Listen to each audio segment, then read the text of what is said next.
To track the trajectory of any object, there would be no restrictions on initial velocity.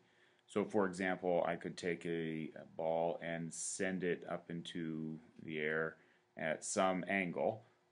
Let's give this ball an initial velocity, let's say 20 meters per second, and let's send it at an angle of 30 degrees, right?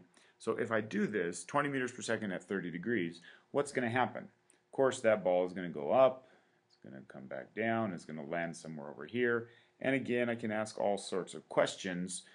For example, what's the maximum height? What's the total distance it travels? What's the time that it takes to get back to the ground? What's the time that it takes to get to maximum height? All of these general questions, but now I'm moving in 2 dimensions. In this case, where's my coordinate system? I would pick my coordinate system, just a regular upright coordinate system, x and y, right here at the beginning.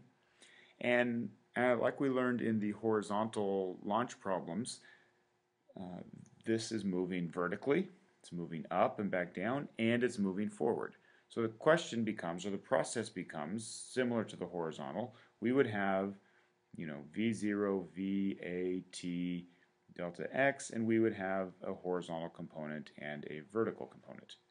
And we have to then think about what are the things we know. Again, horizontally, we know that the acceleration is 0, and vertically the acceleration is 9.8 meters per second squared in the downward direction. And the horizontal acceleration of 0 means it's not speeding up or slowing down horizontally. This means it is being pulled towards the earth, so as it moves up, it's slowing down. As it moves down, it's speeding up. So this is typical or sort of old hat at this point. The question is what do I do with this 20 meters per second? Do I put it in the x column, the horizontal component, or do I put it in the y column, the vertical component? I mean, you can clearly see that this is not in the x direction. Right? If the x direction is in this direction, the 20 meters per second is not in the x direction. If the y direction is vertically, 20 meters per second is also not vertical. It's got a little bit of both. So we have to do a vector decomposition. We have to take this 20 meters per second, find out how much of that 20 meters per second is horizontal and how much is vertical so that we can plug it into our initial velocity variables. So let's go over here and just figure out how to do that. We have something that is 20 meters per second, and we know that it is 30 degrees above the horizontal, right? So I just redrew my velocity vector over here.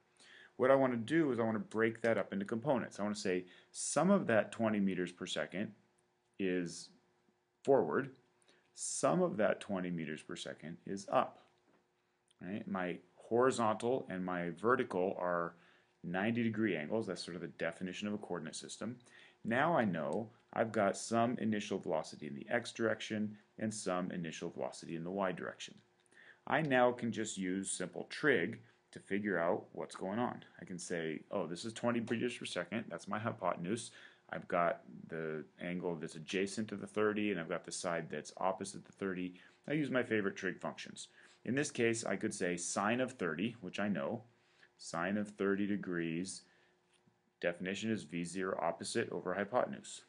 v0y over hypotenuse is 20 meters per second. Solve that for v0y. v0y is equal to 20 times the sine of 30 degrees. The units follow, meters per second. And that just turns out to be a number, right? 20 times the sine of 30 degrees, sine of 30, plug that into your calculator because you know that 30 degrees, you have to double check your calculator, make sure that you're in degrees mode, and then 20 sine 30 is equal to 10 meters per second. Do the same thing here. I know the definition of the cosine of 30 degrees. Cosine of 30 degrees is defined as adjacent over hypotenuse. So the adjacent is v0x, hypotenuse is 20 meters per second. And then solve that. So v0x is equal to 20 times the cosine of 30 degrees. And again, the units follow in meters per second. And in this case, 20 cosine 30, plug that into your calculator, and you get 17.3.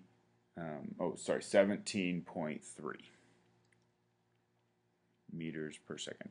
So now I've taken and I've figured out how much of that 20 meters per second is horizontal and vertical. Vertically, it's 10 meters per second. Horizontally, it's 17 meters per second.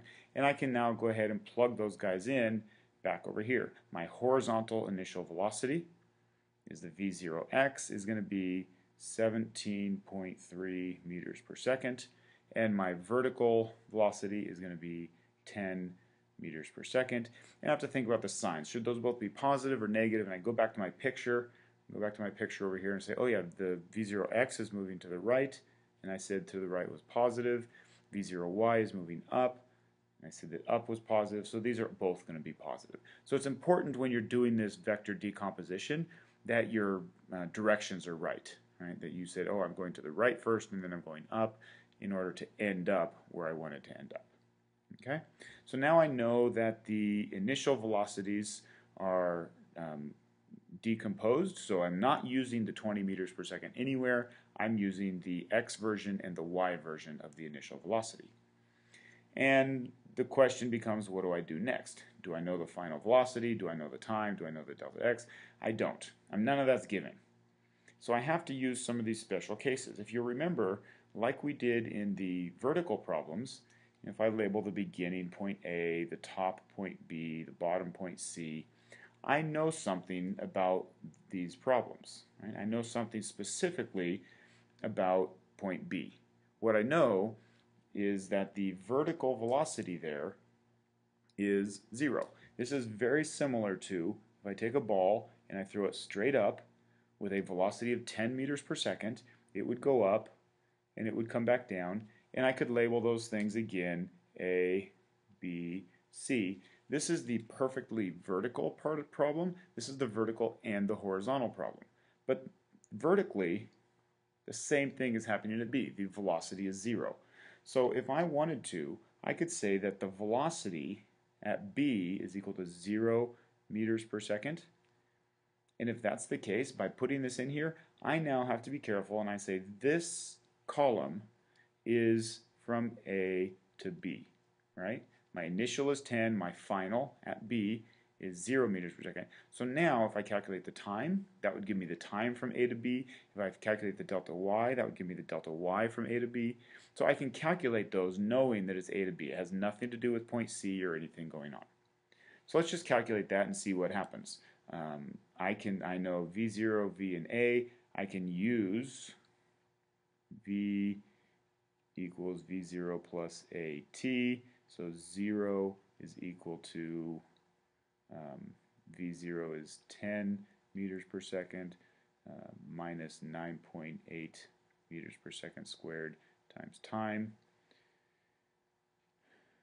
or time is equal to negative 10 meters per second over negative 9.8 meters per second squared, or time is equal to 10 divided by 9.8, 1.02 seconds. So time of 1.02 seconds, time of 1.02 seconds. 1.02 seconds is how much time it takes to get to B. I could say delta x is equal to V0t plus 1/2 AT squared. I now know everything. So delta x is equal to 10 meters per second. And this is all in the y column, right? All of these are the vertical A to B problem, right?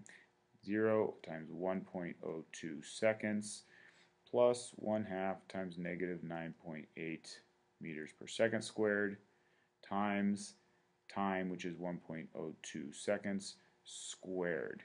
So you plug all that in, 10 times 1.02, and you get 10.2 minus 4.9 times 1.02 squared minus 5.097, something like that, equals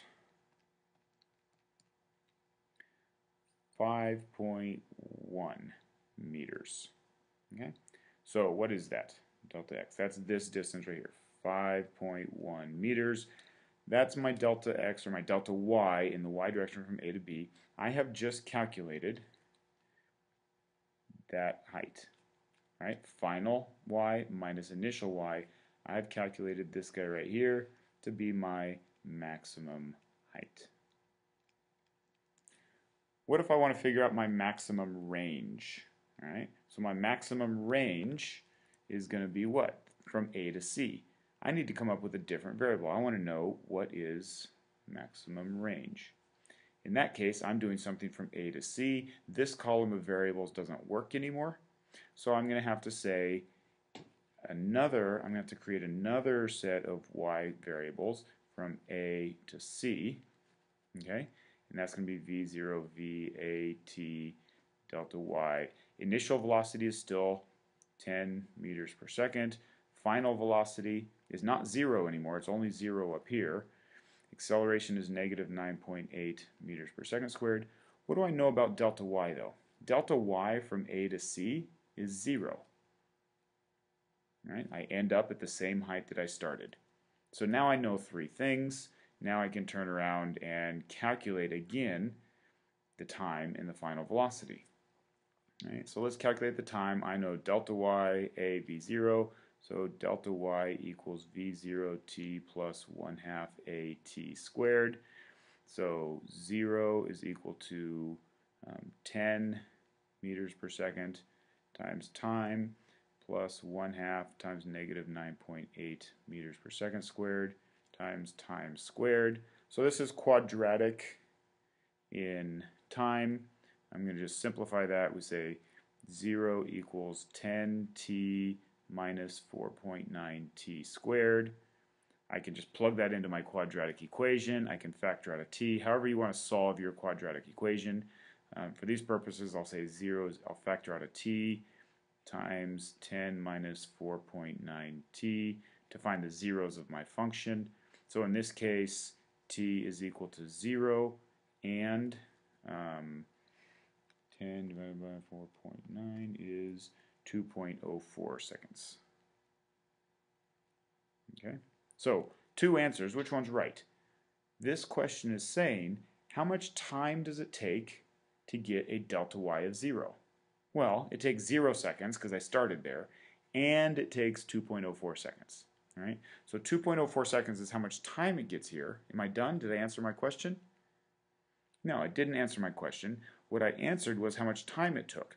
I need to take this time, right here, this 2.04 seconds, and I need to share it over here, 2.04 seconds. Because I'm traveling horizontally, this is a horizontal question that I'm asking, right?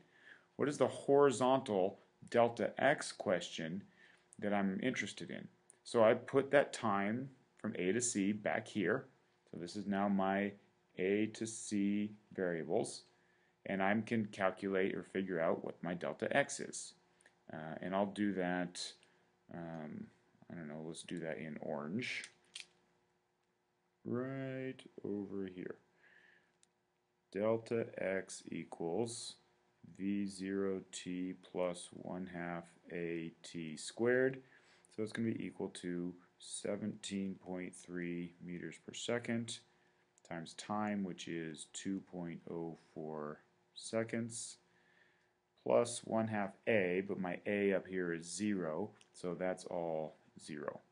So my delta x is going to be 17.3 times 2.04, and I'm going to get 35.3 meters. That's my delta x. Okay, so now I was able to solve the answer, what is my maximum range? Just as a review, what did I do? Okay, so I have a two-dimensional problem, right? The initial velocity is in some direction that's not x or y. I have to break it up into an x component and a y component so that I can know what to put in each of those columns. And then I'm thinking about particular parts of the problem. I'm breaking this up into parts. I want to know the maximum height, that's to B, so I have to have an A to B column. I want to know the maximum range, that's to C, so I have to have an A to C column. And I'm thinking carefully about which parts of the problem. So even though this is two questions, I ended up having 3 columns of variables, and I want to try to keep that straight in my mind so that as I'm working through this, I'm making sense in terms of not using the wrong variables in the wrong place. You'll notice that overall this is pretty messy with all my colors and everything. Hopefully if you can work on making this linear so it doesn't have to be all on one page, you can try to keep yourself organized and not put the wrong variables in the wrong place.